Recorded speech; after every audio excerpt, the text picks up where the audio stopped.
অন্তর্বর্তী সরকার গঠনের ৩ মাস ২ দিনের মাথায় এসে আরেক দফা বাড়ল উপদেষ্টা পরিষদের আকার। প্রথম দফায় শপথ নেন প্রধান উপদেষ্টা সহ ১৭ জন।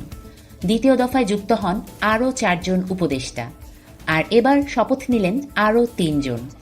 দর্শক, চলুন জেনে নেই নতুন উপদেষ্টাদের সম্পর্কে। ১০ নভেম্বর সন্ধ্যায় বঙ্গভবনের রাষ্ট্রপতি মোহাম্মদ শাহাবুদ্দিন নতুন ৩ উপদেষ্টাকে শপথ বাক্য পাঠ করান। তারা হলেন শেখ বশির উদ্দিন, মোস্তফা সরয়ার ফারুকী ও মোহাম্মদ মাহফুজ আলম।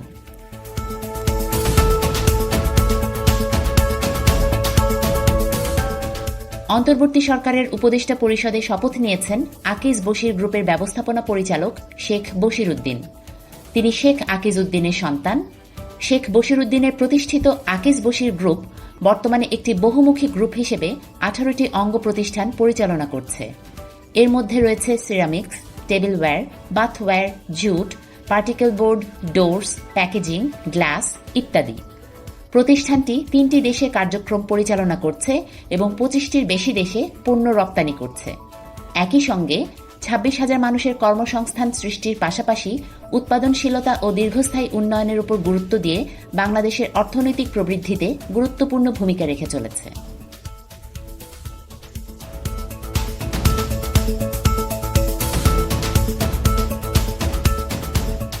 একাধারে চলচ্চিত্র পরিচালক, প্রযোজক, চিত্রনাট্যকার ও নাট্য নির্মাতা। নিজস্ব ঢঙে নাটক, চলচ্চিত্র নির্মাণের তাগিদে তৈরি করেছেন ছবিয়াল নামে একটি সংগঠন। ভিন্ন ধারার সিনেমার সঙ্গে এদেশের মানুষকে অভ্যস্ত করে তুলেছেন তিনি। দেশের গণ্ডি পেরিয়ে নিজের চিহ্ন রেখেছেন আন্তর্জাতিক অঙ্গনেও।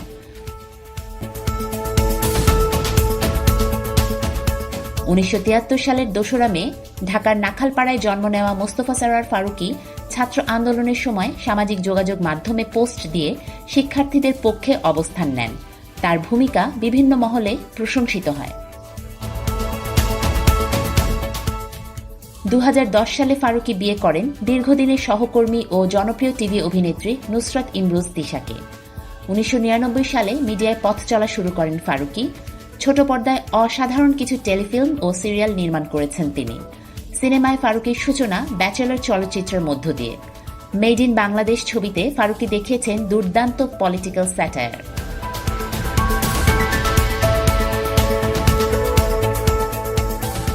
অন্তর্বর্তী সরকারের প্রধান উপদেষ্টার বিশেষ সহকারী হিসেবে নিয়োগ পাওয়া মাহফুজ আলম এবার উপদেষ্টা পরিষদে যুক্ত হলেন। মাহফুজ আলম বৈষম্য বিরোধী ছাত্র আন্দোলনের লিয়াজো কমিটির সমন্বয়ক ছিলেন। তার বাড়ি লক্ষ্মীপুর জেলার রামগঞ্জ উপজেলার ইছাপুর গ্রামে। ঢাকা বিশ্ববিদ্যালয়ের আইন বিভাগে 2015-16 শিক্ষাবর্ষের শিক্ষার্থী তিনি। এছাড়া ছাত্র সংগঠন গণতান্ত্রিক ছাত্রশক্তির তাত্ত্বিক নেতা হিসেবে ক্যাম্পাসে পরিচিত তিনি। বৈষম্য বিরোধী ছাত্র আন্দোলনের নেতৃত্বে ছাত্রশক্তির নেতারাই ছিলেন শুরুর দিকে। এর আগে গত 28 আগস্ট বৈষম্য বিরোধী ছাত্র আন্দোলনের অন্যতম সমন্বয়ক মোহাম্মদ মাহফুজ আলমকে প্রধান উপদেষ্টার বিশেষ সহকারী পদে চুক্তিভিত্তিক নিয়োগ দেওয়া হয়। ছাত্র জনতার অভ্যুত্থানে শেখ হাসিনা সরকারের পতনের পর গত 8 আগস্ট ড. মোহাম্মদ ইউনূসকে প্রধান উপদেষ্টা করে অন্তর্বর্তী সরকার গঠিত হয়। প্রধান উপদেষ্টা সহ এই সরকারের সদস্য সংখ্যা এখন 24 জন।